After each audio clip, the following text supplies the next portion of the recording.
কিরকম হবে বলো? যে তুই যেরকম করেছিলিস, বাবাকে জ্বালিয়েছিস, আমাকে জ্বালাচ্ছিস, ঠিক ওরকম হবে। আমি তোমাকে কি জ্বালিয়েছি বলো?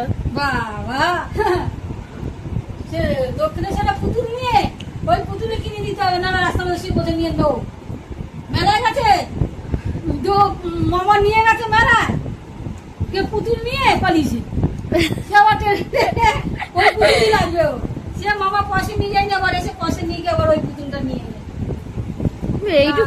শুধু এইটুখানি করেছি তো। সেখানটা যেন ওরই মতো না বাবা, সারা স্টেশনে ট্রেনের মধ্যে আমি ধরা। বাবা বলে আমার হাত ব্যথা হয়ে গেছে, নাম রে, তুই একটু মায়ের কোলে বস, সবাই যাচ্ছে, আর আমাদের কাছে আর না, বাবাই নেবে, বাবাই গরম করে ধরে থাকে, হাতটা ধরতে পারে। আমি সমান সমান খেলনা কিনে দিতাম, ও কি করতো, ওর খেলাগুলো কুচিনি, ওর খেলাগুলো কিনতো, আর ওকে ধরে ধরে মারতো। বাপরে বাপ, তিনবার পেয়েছি। তোর বাচ্চা জানো তোর মতনই, আর আমার মতন স্বভাব নয়, তোর মতনই জানো।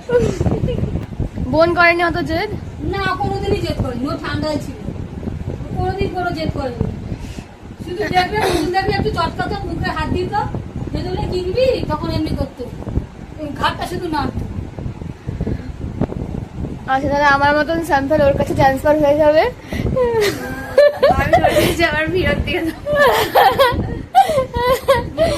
বোন পাবে আমার মতন স্যাম্পল, আমি পাবো বোনের মতন স্যাম্পল।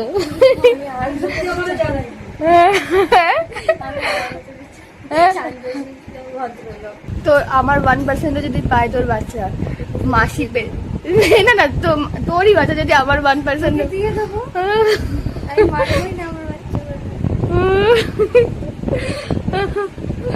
হতেই পারে জিনেটিক সুপ্ত জিন ওর মধ্যে ট্রান্সফার।